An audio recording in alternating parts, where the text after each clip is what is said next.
آپ دیکھ رہے ہیں نیوز سیر انڈیا اور میں ہوں عرفات احمد ڈینگ۔ آج کی خاص ملاقات میں ہمارے ساتھ موجود ہیں ظہور احمد شیخ صاحب، جو کہ چیئرمین ہیں مسلم یونائٹڈ فورم کے۔ سر، سواگت ہے آپ کا نیوز سیر انڈیا میں۔ بہت شکریہ ڈاکٹر صاحب۔ سر، جس طرح سے ابھی جو اینٹی انکروچمنٹ ڈرائیو جو ہے گول مارکیٹ میں چلائی گئی ہے، اور جو وہاں کے اس زمین کے مالک اپنے آپ کو بتا رہے ہیں، ان کا کہنا ہے کہ وہ زمین ان کی ہے، لگ بھگ 200 سال پرانی زمین ان کی ہے، اور اوقاف کے ساتھ ان کا کوئی کیس وغیرہ چل رہا تھا۔ تو بیچ میں جو ہے ہاؤسنگ بورڈ والے جو ہیں، JNK ہاؤسنگ بورڈ والے، وہ وہاں پہ جو ہیں چار دیواری کا کام لگا رہے ہیں۔ تو کیسے دیکھتے ہیں سب کو؟ بسم اللہ الرحمن الرحیم۔ میں اس کو آپ کو تھوڑا سا پیچھے لے جاؤں گا۔ یہ کوئی ایک پرانی ہسٹری ہے جو میں آپ کو اس میں لے جاؤں گا کہ یہ جو گول مارکیٹ کا جو مسئلہ ہے، کیونکہ میرے ایک ٹائم تھا میرے فادر جو تھے وہ اوقاف کے سیکٹری رہے ہوئے ہیں، تو ہمیں کچھ چیزوں کا انہوں نے نالج بھی تھا اور انہوں نے ہمیں بتائی بھی ہوئی ہے۔ بیسیکلی یہ جو زمین ہے، یہاں پہ ایک زیارت ہے ہماری بہت بڑی، یہ ساری زمین اس کے ساتھ جو ہے لگتی تھی، اور اس ساری زمین کو جو ہے وہ وہاں پہ جو چودھری فیملیز ہیں وہ ان کے کنٹرول میں تھی، اور کافی دیر سے ان کے کنٹرول میں چلی آ رہی تھی۔ ان کا یہ کہنا ہے کہ وہ ان کے بابا جو فادر ان لا، ان کے جو بڑے بڑے جو جتنے بھی لوگ ان کے بزرگ ہیں، یہ ان کی پراپرٹیز تھیں۔ ان کو باقاعدہ یہ جو تھی الاٹڈ تھی ان کی، جیسے مہاراجہ کے ٹائم سے ان کو چلی آ رہی تھی، اور یہ کافی 500 کے کتنے کے حساب سے وہاں تو وہ ان کے پاس تھی۔ بعد میں ان کو تھوڑی کاٹ کے ان کو کر دی گئی، لیکن یہ اس کے بعد جب یہ اوقاف کے ایکٹس بنے، جب زیارتوں کو وہ کنٹرول کیا گیا، تو اس کے تحت پھر ان کا جو مقدمہ تھا وہ اوقاف کے ساتھ لگ گیا، اور اس میں یہ ساری جتنی بھی ہم نے جو دیکھا ہوا ہے اس میں ابسا تھیٹر سے لے کے تو یہ ساری زمینیں جو تھی یہ اس کے تحت اوقاف نے ان کے ساتھ، اور یہ کیس جو تھا وہ سپریم کورٹ تک گیا، سپریم کورٹ سے آرڈر آئے، وہاں کافی کچھ جو تھا، لیکن یہ کنفرم ہے کہ یہ جو زمین ہے یا تو یہ انہی کی ہے، اور اوقاف کے ساتھ ان کا ایک جو تھا وہ چل رہا تھا۔ لیکن انفارچونیٹلی بات یہ ہو رہی ہے اس وقت ہم لوگ جو دیکھ رہے ہیں، مطلب کہ جو مسلم کمیونٹی دیکھ رہی ہے کہ ہماری جو پراپرٹیز ہیں، جیسے جو امپورٹنٹ پراپرٹیز ہیں جموں میں، ان کے اوپر گورنمنٹ جو ہے اس کو اپنا کوئی نہ کوئی کلیم بنا کے وہ کرے۔ اگر ہاؤسنگ کی تھی تو ہاؤسنگ آج جیسے 20 سال سے 50 سال سے جب سے بنا ہوا وہ آج تک سویا ہوا تھا، ایک دم ان کو یاد آ گیا یہ ہماری زمین ہے۔ اور اگر وہ پھر وہ MD کا میں نے بیان سنا، وہ کہتا ہے جی ہمیں الاٹ ہوئی ہے۔ بھئی آپ کو کس نے الاٹ کر دی؟ پھر وہ کہتا ہے یہ وہ زمین نہیں ہے جی، کوئی اور زمین ہے۔ اگر اور زمین ہے تو آپ ریونیو والے ساتھ لے کے آؤ۔ نہ وہاں کوئی ریونیو اتھارٹیز کے پرسنز ہے، نہ وہاں پہ کوئی ہے۔ وہ آئے، پولیس کو انہوں نے لکھا، اور جو پولیس ان کی جو ہے پروٹیکشن کے لیے آ گئی، لہٰذا وہ اپنا کام کر رہے ہیں۔ تو لہٰذا جو مسلمانوں کا جو ہماری پراپرٹیز ہیں ان کو ایک مطلب کہ کھینچنے کا اور اس کو مسلمانوں کے ہاتھوں سے نکالنے کا ایک جو کام ہے وہ ان ایجنسیز کے تحت کیا جا رہا ہے۔ اس سے پہلے ہماری کافی پراپرٹی جو ہیں وہ اب میں سانبا کی ایک بات دیتا ہوں، وہ وہاں قبرستان تھا، قبرستان کے بیچ میں وہ ڈپارٹمنٹ ایک نے قبضہ کر لیا، پھر ایک اور جگہ پہ ہمارا وہ ہے وہاں کسی اور ڈپارٹمنٹ نے قبضہ کر لیا۔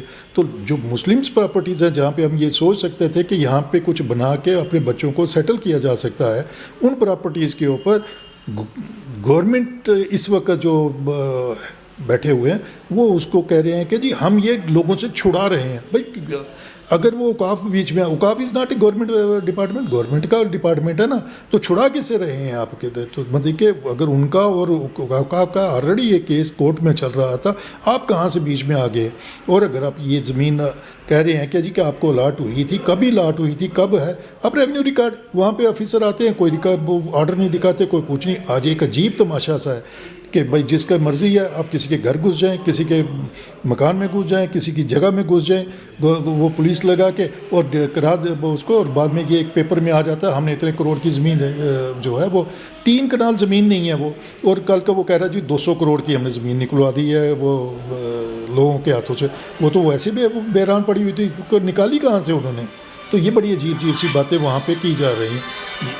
اس کے اوپر نیچرلی ہم گورنر صاحب سے تو اپیل کریں گے، لیکن ہم اس کے اوپر کافی سختی سے جو ہے اپنا موقف بھی رکھیں گے، اور اس کے اوپر اگر ہمیں ایجیٹیٹ کرنا پڑا تو ہم ایجیٹیشن بھی کریں گے اس کے اوپر۔ سر، جس طرح سے جو ڈیولپمنٹ یا ویلفیئر کی جو باتیں کی جا رہی ہیں، کیا وہ گراؤنڈ لیول تک نہیں ہو پا رہی ہیں؟ کون سی ڈیولپمنٹ؟ آپ بتائیے کون سی ڈیولپمنٹ؟ آپ مجھے ایک بھی جگہ سے بتا دیجئے کہ کون سی ڈیولپمنٹ ہے، خاص کر پرٹیکولر اب میں اپنی کمیونٹی کی بات کر رہا ہوں۔ کہاں پہ ڈیولپمنٹ ہے ہمارے پاس؟ ایک بندے کی ڈیولپمنٹ نہیں ہو رہی. کسی بندے کو کسی کو پوچھو, ایک کہیں پہ بھی اگر مسلمان کا آپ کے ابھی تو پچھلے دنوں آپ دیکھ رہے ہوں گے جیسے ڈومیسائل سرٹیفکیٹ یا آیوشمان بھارت کی وہ جو اسکیم کارڈز بنے جا رہے ہیں, بتائیے کس مسلم کمیونٹی کے ایریاز میں وہ لگے کیمپس؟ کوئی کیمپ نہیں آرگنائز نہیں ہوا. کہیں تحصیلدار نہیں مسلم کمیونٹی میں جا کے بیٹھا کہ جی آپ کو بھی ڈومیسائل چاہیے. تو عجیب سی مطلب کہ سچویشن بنا کے رکھی ہوئی ہے. تو کوئی ڈیولپمنٹ نہیں ہے ہمارے خاص کر مسلمس کے ایریاز میں. نہ گراؤنڈ پہ تو بالکل نہیں, کچھ نہیں, زیرو ہے. اور الٹا پریشرائز کیا جا رہا ہے. دیکھیے اگر ایک دو پراپرٹیز ہماری اور نکلتی ہیں, جیسے ایسی یہ پراپرٹی نکالی ہے, کوئی اور پراپرٹی بھی جیسے اگر ہماری اوقاف کی نکالیں گے تو جس پہ کہ ہمارا یہ پروجیکٹ بن رہا ہوگا تو اس سے ساری کمیونٹی کو جو ہے وہ نقصان ہو جائے گا. اور اس نقصان کو بھرنے کے لیے ہمارے پاس کوئی اور سورسز نہیں ہے, کیونکہ آپ دیکھ رہے ہیں نوکری ہمارے بچوں کے پاس نہیں ہے. تو ایک ہی یہ سادھن تھا کہ ہم اوقاف ہمارے پاس ہے, اس کے پاس جو لینڈ ہے وہاں پہ کوئی دکانیں بنا کے تو بچوں کو کام کاج لگائیں. لیکن عجیب سا ہے, وہ بھی اگر لے جائیں گے تو پھر کس پہ کام کر لیا جائے گا. تو سر جس طرح سے بتایا جا رہا ہے کہ جموں کشمیر میں جو ہے ایک مسلم کمیونٹی جو ہے وہ بڑی تعداد میں ہے, تو کہیں نہ کہیں فائدہ جو ہے زیادہ تر نوکریوں کا ہو یا اسکیمز کا ہو یا کوئی بھی جو گورنمنٹ سینٹرل گورنمنٹ بھیجتی ہے تو وہ کہیں نہ کہیں مسلم کمیونٹی لے جاتی ہے. تو کیا اس طرح کا گراؤنڈ لیول پہ بھی دیکھنے کو ملتا ہے؟ میں پچھلے آپ نے دیکھا ہوگا, ابھی تو خیر پوسٹیں ہی نہیں نکل رہی ہیں, تو پوسٹیں ہی نہیں, ابھی تو ہو ہی نہیں رہا ہے. 2 سال سے تو کچھ پروسیس چل ہی نہیں رہا. لیکن اگر اس سے پہلے بھی ہے جو کیس کی لسٹ آپ دیکھ لیتے کہ اس میں کتنے مسلمانوں کو بینیفٹس دیے جا رہے ہیں. آج کی تاریخ میں تو ہم تو حاشیے پہ لگا دیے گئے ہیں, مطلب حاشیے پہ لگا کہ کارنر کر دیا گیا ہے کہ بھئی آپ کو جو ہے کارنر کر دیا گیا ہے. تو مسلمان اس وقت ٹوٹل اپنے آپ کو بے سہارا سمجھ رہا ہے. ہم لوگ اس وقت ٹوٹلی اپنے آپ کو بے سہارا سمجھ رہے ہیں. ہمارے پاس کوئی بھی ایسی وہ نہیں ہے کہ بے سہارا ہی سمجھیں آپ, تو سورس بھی کوئی نہیں ہے. اور نوکریوں کا خاص کر آپ جو کہہ رہے ہیں کہ مسلمانوں کو مل رہی ہے, میرے گھر میں میرے 2 بچے ہیں خاصے پڑھے, 3 مطلب کہ میرے 2 بچے دونوں پڑھے ہیں, میری بھائی کے 3 بچے پڑھے ہیں, تینوں کے تینوں بیکار ہیں, میرے دونوں بچے بیکار ہیں. پر پورا محلہ میں جس کو بھی مطلب کہ جہاں بھی جائیے سب بیکار ہی بیکار ہے. یعنی کہ کوئی ایسا نہیں ہے کہ مسلمان, خاص کر جموں کا, دیکھیے جموں کے مسلمان کے ساتھ تو بہت زیادتی ہے, بہت زیادتی. ہم 47 سے اجڑے, 47 میں اجڑے, کوئی ریلیف نہیں مسلمان کو. اس کے بعد آہستہ آہستہ ہم پٹری پہ آئے, تو گورنمنٹ نے کہا کہیں پہ جیسے اور مائیگرنٹس آتے ہیں گورنمنٹ ان کو ایڈ دے رہی ہے, کچھ دے رہی ہے, لیکن واحد جموں کا مسلمان ہے جس کو کوئی نہ پیکج ملا, نہ ایڈ ملی, نہ کچھ. وہ اپنے پاؤں پہ کھڑے ہونے کی ہم کوشش کر رہے ہیں, ابھی بھی کوشش کی جا رہی ہے کہ جو وہ, لیکن اس کوشش میں جو گورنمنٹ ہے یا ایجنسیز جو کام کر رہی ہیں وہ اس وقت روڑے اٹکا رہی ہیں. جیسے کہ یہی ایک مسئلہ آپ لے لو کہ گاندھی نگر کا راتوں رات ایک مطلب کہ آپ کو کیا چٹھی پڑی ہے کہ آپ سیٹرڈے کی نائٹ کو آئیں گے پولیس لے کے, اور وہ جگہ پہ اگر آپ کا اتنا ہی ہے آپ کھلے آپ دل سے آئیے, بتائیے یہ ڈاکومنٹ ہے بھائی ہمارے پاس آٹ رہا ہم لے رہے ہیں, تو چوری کرنے کی کیا ضرورت ہے. تو لہٰذا جو یہ الزام ہے کہ مسلمانوں کے اوپر لگایا جاتا ہے, کشمیر کی بات علیحدہ ہے, ہم جموں کی بات کریں, جموں میں جو مسلمان ہیں اس کی میں آپ کو حالات جو ہیں وہ بہت دن بدن جو ہے وہ خستہ ہوتے جا رہے ہیں اور وہ تباہی کی طرف جا رہے ہیں. تو جس طرح سے یہ بھی بتایا جاتا ہے کچھ پولیٹیکل لیڈران کے دوارا یہ بتایا جاتا ہے کہ جموں کی ڈیموگرافی کو جو ہے چینج کرنے کی ایک سازش کی جا رہی, تو کیا ایسا کچھ دیکھنے کو ملتا ہے؟ ایک بڑا یہ انٹرسٹنگ آپ نے جو ہے بات کہی ہے کہ جی ڈیموگرافی. دیکھیے 47 میں اگر 70 سال میرے فادر تھے, ان کے 5 بچے, ہم لوگ آگے, ہمارے بھی آگے 2 بچے, پھر ان کی شادیاں ہو گئی, تو کتنے 4 جنریشن ہو گئی.